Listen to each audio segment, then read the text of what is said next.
Hello and welcome to a new episode of the Weekly Dartscast. Alex Moss here, introducing another episode in our Darts Legends series. This time we're joined by a two-time winner of the News of the World Championship, two-time runner-up in the BDO World Championship, and one of the greatest characters in the history of the game. So here's our chat with Bobby George.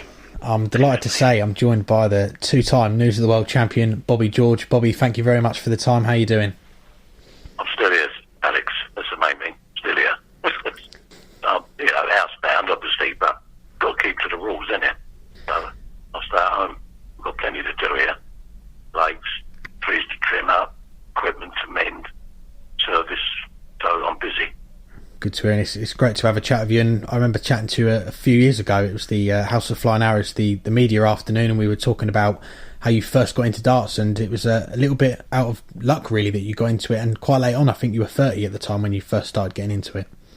Yeah, I went to Ireland fishing in King's Sow, and it was too rough, we couldn't go out. So a mate of mine, Malcolm Ellis, he said, "Come, we go and have a game of darts." Well, I didn't bother with the darts. I think it was a funny game, to be honest with you. He said, "Come, we can't do nothing else." So I went to this pub. It was called the Lobster Pot. It was at the Marine in King's Sow. And he said, "I've had these darts, mate, you might as well use them." So I thought, right, so I had a game with him. And he said, because I couldn't count. You know, people pick up a dart, it takes a long while to count, really, to learn to count. And I started playing, and he said, "You've got to take this up. You've got a gift." Because he'd tell me what shot to go for, and 9 out of 10, I get it. And he couldn't believe that. He thought, well, he pushed me to play darts because I wasn't going to do it. But what I liked about that trip, the next day we couldn't go out either. So we went in a pub because the pubs don't close over there. And we had all different players from different areas, pubs. They all heard that I was playing, and they all come to play me. And that was the first sort of day I played. 2 days I played darts. And I thought, I ain't going to, just a bit of luck I've had. I think you'd be anyway. And come home, and I just see all the dart openers, watch the dart players locally. And I thought, well, I can beat these guys. So this Malcolm Ellis got me in the Super League. Eventually, they didn't want to. They said, like, "Can you count?" I said, "No." "Can you call again?" I said, "No. No good at chalking." He said, "Well, Johnny Squires' name was." He said, "No." He said, "You can't chalk me, one of the best players." And this Malcolm said, "Well, I'm the best player in this area, and he's a lot better than me. So if you don't let him play, I won." So I went, "All right." And first I went in the Super League, and I won the individuals straight away. And then I went to Westcliff-on-Sea for the Essex Masters, and I won that. And then I got on the stage in the last 8, I think it was, in the T-Boys one. And that was the first sort of like 4 months I've been playing darts. And then I never looked back, really. Some early success then, and it's talent that you discovered by chance really, but you're making that success obviously on the local scene and then more on the national scene. And 1978, one of your first big titles that you got, the North American Open. You're obviously travelling a little bit more now with the darts. Talk to me about the decision really to maybe take it on a bit further and start travelling and playing further afield. Well, in my day, it wasn't the prize money, it wasn't great, but you got quite good money for exhibitions. So I was a granite floor layer at that time, and I was a Six Masters champion and all that. And I said, go and deny him to me have a roll and a pint. And it was called the John Kennedy. I remember the pub because I haven't seen one since then. That was in Aylesbury. And had an elm board up, the old-fashioned board, 8-foot row, which I like that. And I'll play everyone. And he gave a pint for 180, see, this governor. And then he said, well, another one? I went, yeah. And he said, no one? I went, yeah. He said, look, don't even bother, just when you want a drink, just ask me. I'll give it to you. And he said, you come here and do an exhibition, because we had Leighton Reese here a few months ago. I went, well, when do you want it? He said, well, when you can. I said, I'll ring you when I can do it. I wanted to do it straight away, but I didn't tell him that. And I've got good money for it. And I thought, well, it's a great game, this. Everyone's buying your beer, patting you on your shoulder, and you earn a few quid. So I worked at it then. I went to different tournaments, pairs with Eric, Colin Baker, Alan Glazier, all around England. There's a lot of travelling, though. That's the only thing with darts. You've got to travel, and you got to be a good a shark in a very small pond. If you know what I mean. So you got to be good. If you're travelling, putting your money into the tournament, then you want to win it. You don't want to go round a mile for nothing. So it's to clear up. It's to win most of the opens, and then I went to America for Barrow Darts. Zerek, Colin Baker, Linda Batten, myself, and Pat Piper, I think it was, another lady player. And we went to North America Open, and it was a great. I was there for about 4 weeks, and I cleared up. I won North American Open. I won so many tournaments. I thought, God, they should call me Bobby Dollar over there. And, what's the win most? Because it's a very short format.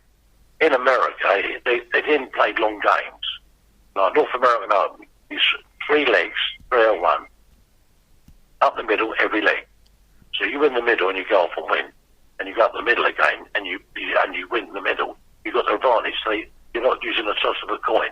You're using your ability. And that was 3-1, double in, double out. That's a tough tournament to win. And the pairs was the same. And about that, pairs, you didn't really had a couple of shots and that was it. It was done. One mistake and you're out. But I just don't like playing them sort of games. I enjoyed it, and I won a lot of money in America.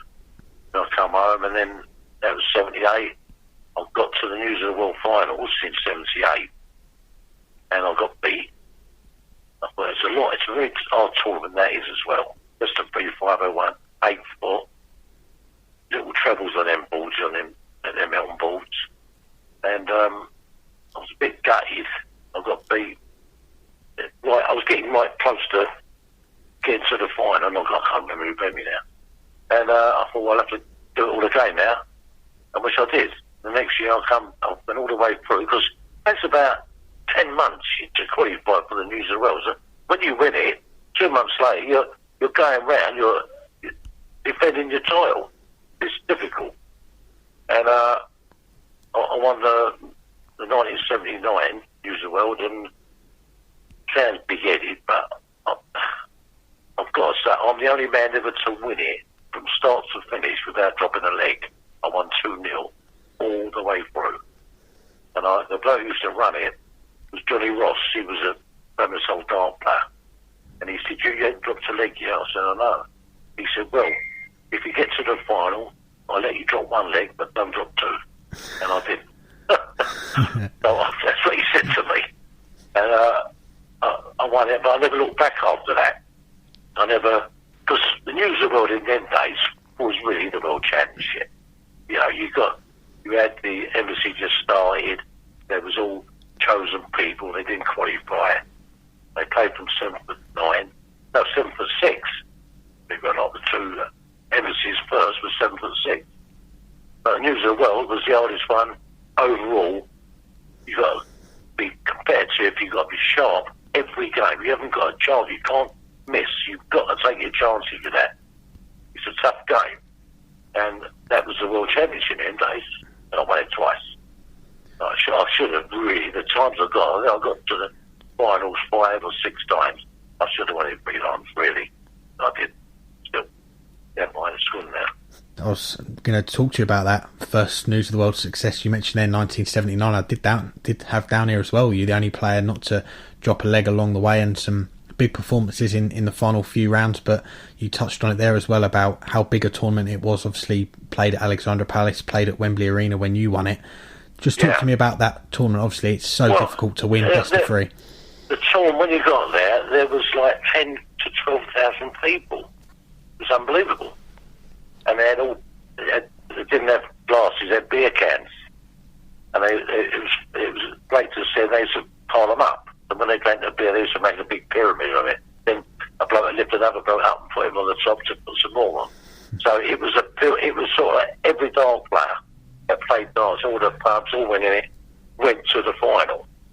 And they say today, look at the crowds we got, but they had even bigger crowds than that in the News of the World. It was a great following it had. It's a shame it backed up, really. Yeah, and we come on to the following year, another big year for you. The World Championships, Jolly Stoke-on-Trent at that point, and you're the fifth seed going into the tournament. And I believe that was your debut in the World Championship as well. How are you feeling about your chances going into that your debut? Well, I used to play. I used to be pairs with Eric. We've done a lot of tournaments together, so I knew Eric's game. I knew, I wasn't sort of. He was just another dart player for me, and it was actually a good final. I thought it was a good final. It's 3-2, 3-2, 3-2. All if you miss bomb. I had my chances, but I didn't take it. And Eric took his chance and got it. But I didn't play any better than I did if I'm playing in the Monday League. I played to win. And if you don't have to take your chances, you don't win in our sport. Anyway, he owed me a couple because I've been a few times in the tournament. So, but he said to me, yeah, but I beat you when it counted, the big one, he said. You had to rub that in me nose, everything. But it's all right, I just wasn't disappointed. I just felt it's my own fault, that was it. Yeah, and that final you mentioned there against Eric Bristow 40 years ago this year, and still people talk about it to this day, a very special game, and probably about the crowd as well, the Bristow, Bobby George, everyone singing, and I believe it was one of the... It changed the game. Me and Eric in that final, I had a Leary shirt on. I wore sequins because I see the ice skaters, and I thought, well, I'll wear a sequin shirt. Why not? So they won't forget me then. And as I walked onto the stage, they gave me some candles lit up. BDO official, Bill Skipsey, he gave it to me. Well, I walked on the stage and everyone got their lighters out. And it's funny that I had to keep doing that. I still do it now. Like you can't light candles, you have to bury us. But the crowds was all really up. It was before that it was really quiet and game on, and but it was Eric Bristow, Bobby George, Eric Bristow. It changed the game. So we've done something for the game anyway.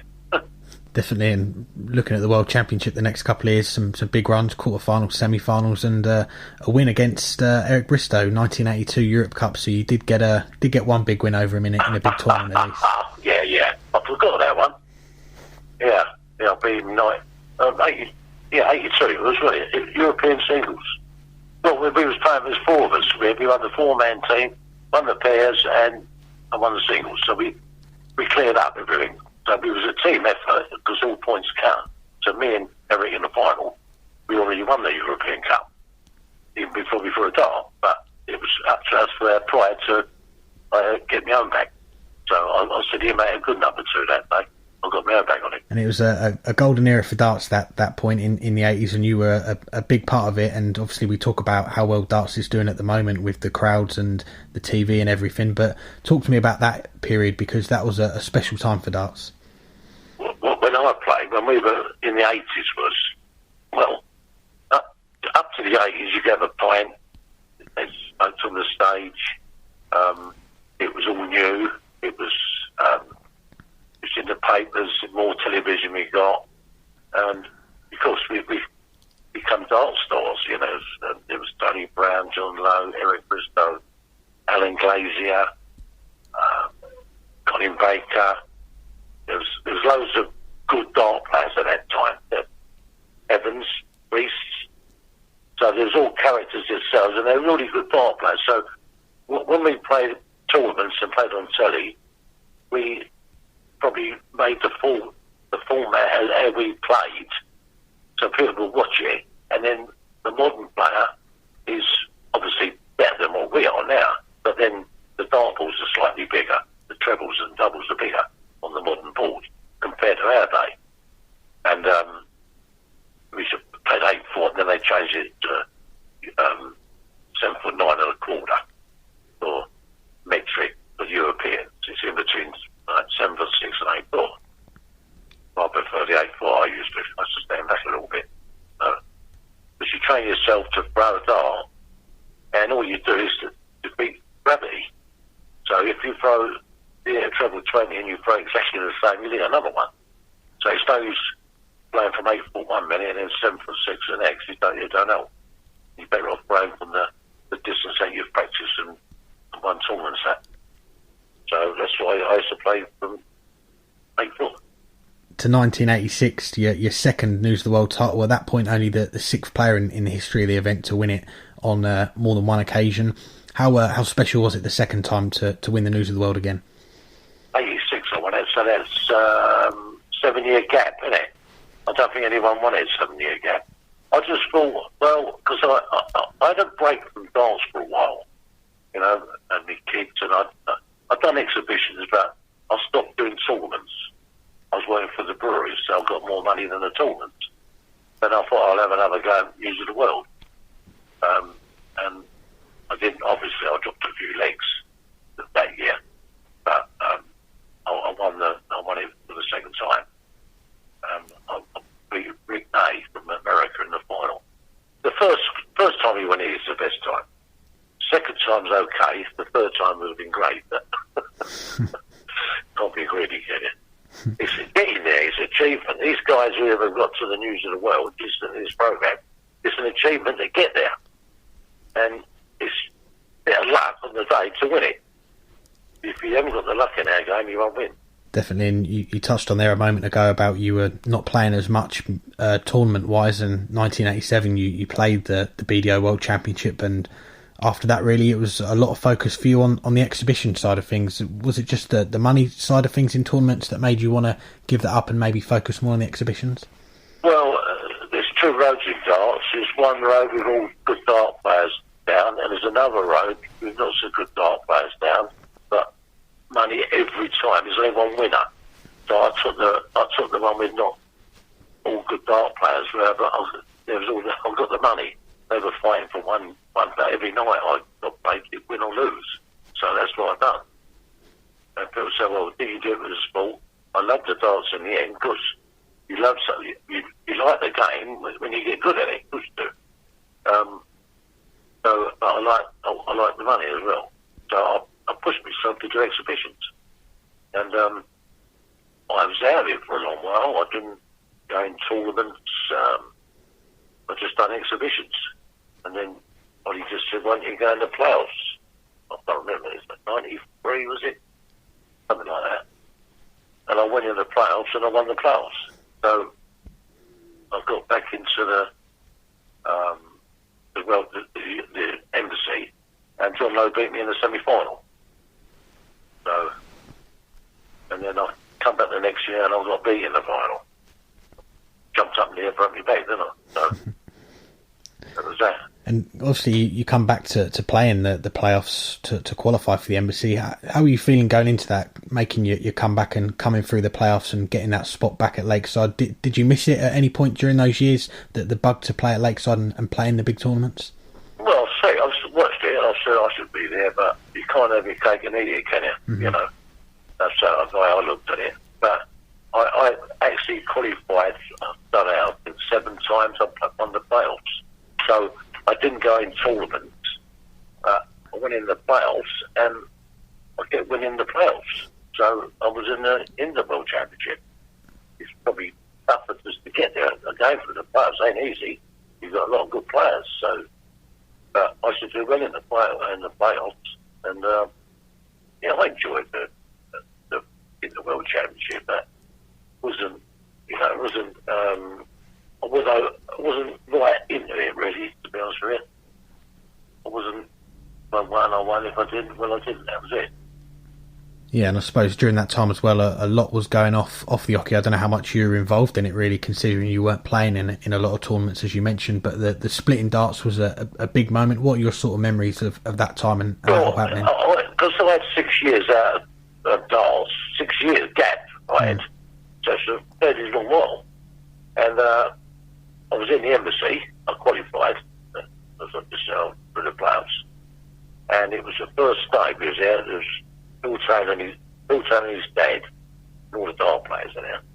And he had a scroll piece of paper, and he was signing it. I said, "What's that?" Bill, he said, he's going to do our own sort of darts union, he said. Thing. I said, "Oh, all right."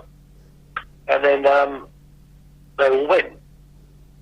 And it didn't affect me because no one asked me if I wanted to go there. No one said, "You want to join?" No one said nothing to me. So I just went in the BDO one. The next year I got beat in the final by John Bart. But it had nothing to do with the PDC. It wasn't called. It was called something else then, I think. But it got a bit nasty. It's stupid it was, because you're that player, you can't play in there and you can't play there, and like getting a divorce, I suppose. Love each other and then you hate each other, don't it? But I never got involved with it, to be honest with you. In fact, now I play with all PDC players. Weird. I play all the shows I do.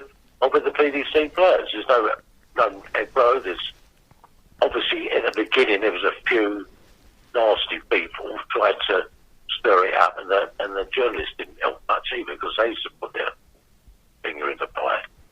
But there was no aggro with me. I just they want to go and play darts and go and play, which they did. They're playing without prize money. They were.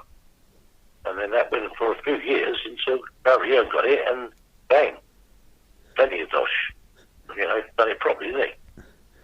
Definitely, and I remember you joking about it being Bobby's darts organisation and Phil's darts club as well, so you could make a little joke of it as well, couldn't you? Yeah, I used to say that. I say it's Phil's dart club because he used to win everything.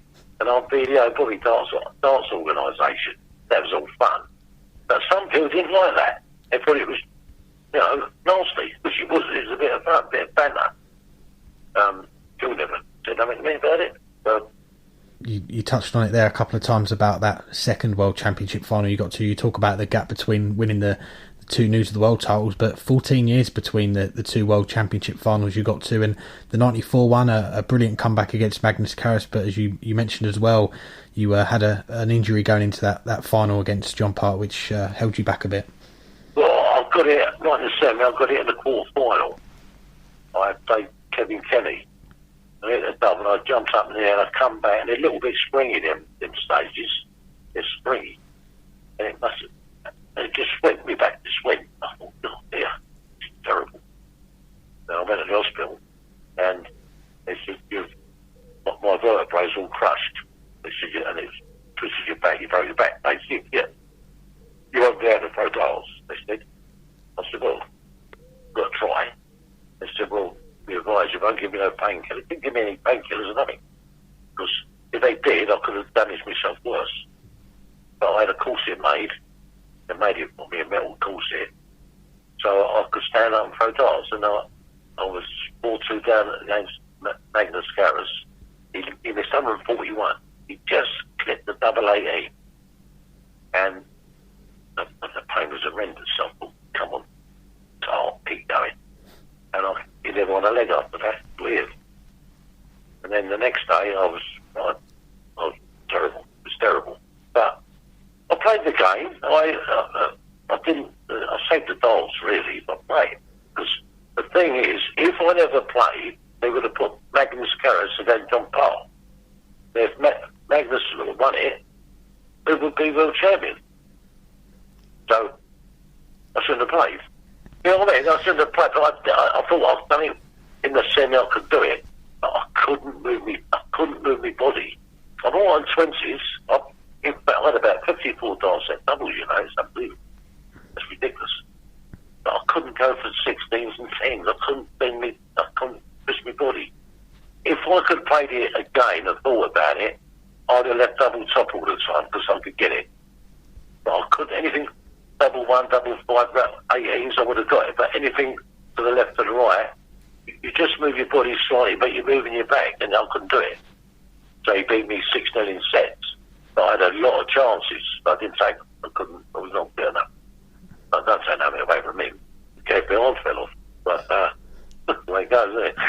Yeah, and you had a few more appearances at the Lakeside after that, and you touched on it as well. The King of the Qualifiers was one of your nicknames, coming through the playoffs a few more times. I think your last one was 2002, but around that time as well, you were quite involved with the BBC doing the punditry, being involved in that. What was that like, being involved in that? Well, it was. Well, I was the first pundit in darts, wasn't I? Really, there was no one before that.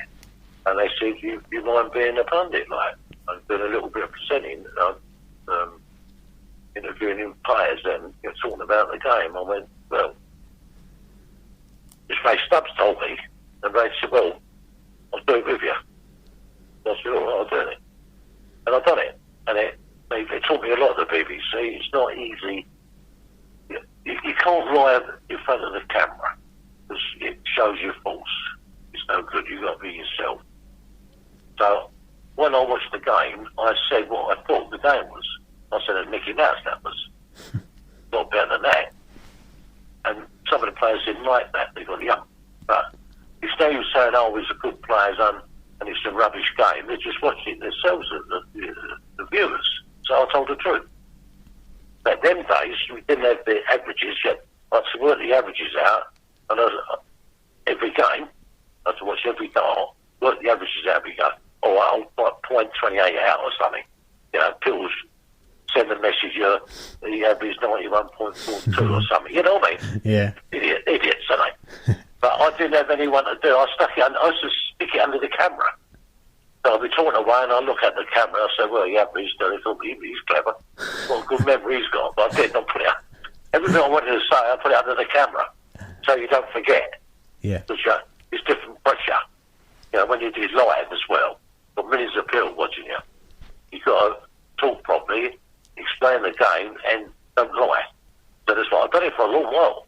But then the BBC stopped doing it, and I wouldn't do it no more. I worked with Ray for a few years, Raymond Stubbs, and Colin Murray. Colin Murray. Yeah. He was fun to work with as well. Mm-hmm. Ray taught me sort of like to be more stricter. Colin didn't care what I'd done, but it was a good banter we had between us. We made the darts interesting. Otherwise, today they read up an auto cue, and they're like robotic. They're not. They don't really tell the truth. Most of them just tell porkies. As a viewer watching it, I remember watching yourself with Ray Stubbs, and then more recently with Colin Murray. And as you say, you did make it a lot of fun. And obviously the BBC, they didn't carry on with the BDO World Championships, and we've not seen you in that role since then.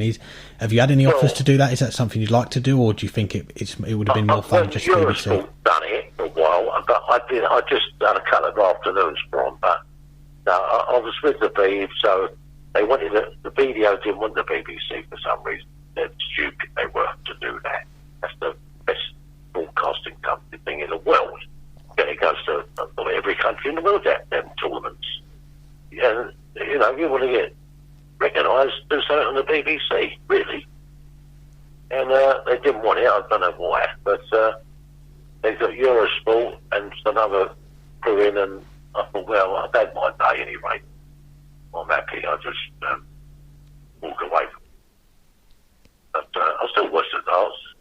Still watch it. BDO is like gone down the pan a bit, really. Shame. But not the counties. It's just the televisions and the money side is Mickey Mouse now.